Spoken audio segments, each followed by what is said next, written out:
AP అసెంబ్లీలో CM Chandrababu మాట్లాడుతున్నారు. Live లో చూద్దాం. ఆ ప్రాంతంలో ఆర్థిక వనరులు సమకూరుతున్నాయి, ఉపాధి అవకాశాలు వస్తున్నాయి. ఇవన్నీ చూసిన తర్వాత తెలుగు వాళ్ళకు కూడా అన్యాయం జరగకూడదు, మనకంటూ ఒక రాజధాని కావాలని ఆలోచించినప్పుడు ఏ ప్రాంతంలో బాగుంటుంది, ఇక్కడ బాగుంటుందని ఆలోచించి ఒక డబ్బులు లేవు, పెట్టుబడులు పెట్టలేము, ఏం చేయాలని ఆలోచిస్తే అందరితో మాట్లాడి వచ్చిన ఆలోచన ల్యాండ్ పూలింగ్ ఆలోచన. ఎవరన్నా ఇస్తారంటే నారాయణ గారు, ఇక్కడుండే ఎమ్మెల్యేలు అందరితో పుల్లారావు గారు అప్పుడు ఉన్నారు, అదే మరి మంత్రిగా ఉన్నాడు శ్రావణ్ కుమార్ ఉన్నాడు, అందరితో మాట్లాడితే ఇక్కడ రైతులకు వచ్చి చెప్తే దిశ నా జీవితంలో ఎప్పుడు మర్చిపోలేను.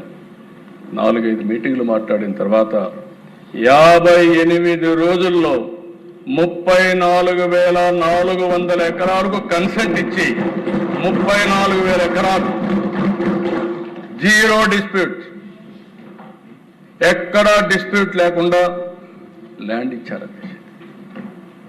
చాలా మందికి ఆశ్చర్యం వేసింది. ఇప్పటికి కూడా ప్రపంచంలో ఎక్కడా దొరికిందని నేను అనుకోను ఇప్పటికి కూడా. అయితే దానికి కారణం అధ్యక్ష, హైదరాబాద్లో ఎయిర్పోర్టు 5,000 ఎకరాలతో కట్టాం. అక్కడ కూడా ఏమి డిస్ప్యూట్ లేదు. నేను ఒకే మాట చెప్పాను ఆ రోజు హైదరాబాద్లో, మీరు ల్యాండ్ ఇవ్వండి, లిబరల్గా కాంపన్సేషన్ ఇస్తాం, మీరు పక్కన కొనుక్కోండి, ఇక్కడ ఎయిర్పోర్ట్ వస్తుంది, మీరు అభివృద్ధి అవుతారంటే నమ్మకంతో ఇచ్చారు. అదేవిధంగా ఇక్కడ ఈ రాజధాని కోసం ఒక్క మాట మాట్లాడకుండా 33,000 ఎకరాలు ఇస్తే అక్కడి నుంచి ఇవన్నీ కూడా ఈరోజు మనం కూర్చున్న ప్లేస్ కూడా ఆ రైతులు ఇచ్చిందే.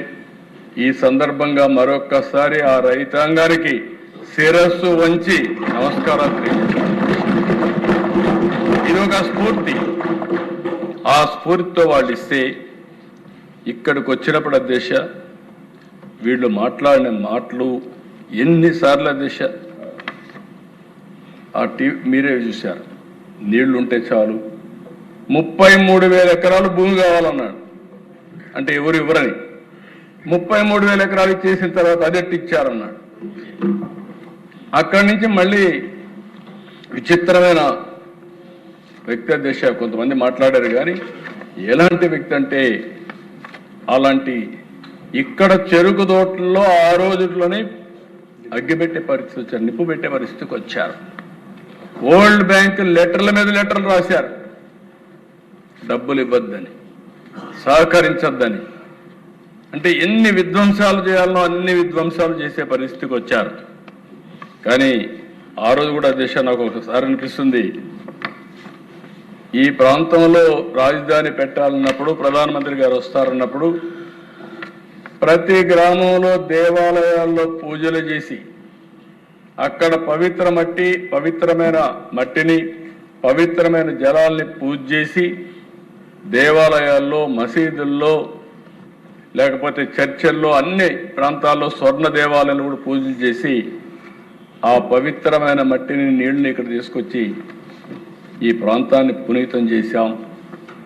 ప్రధానమంత్రి గారు కూడా ఆ రోజు ఇప్పుడు కూడా జ్ఞాపకం ఉంది అధ్యక్ష, ఆయన చెప్పిన మాట, నేను ఈరోజు ఏదైతే పక్కనుండే రివర్ యమునా నదీ తీరానుండే పవిత్రమైన జలాల్ని, అదే మరి పార్లమెంటు దగ్గరుండే మట్టిని తీసుకొస్తున్నా.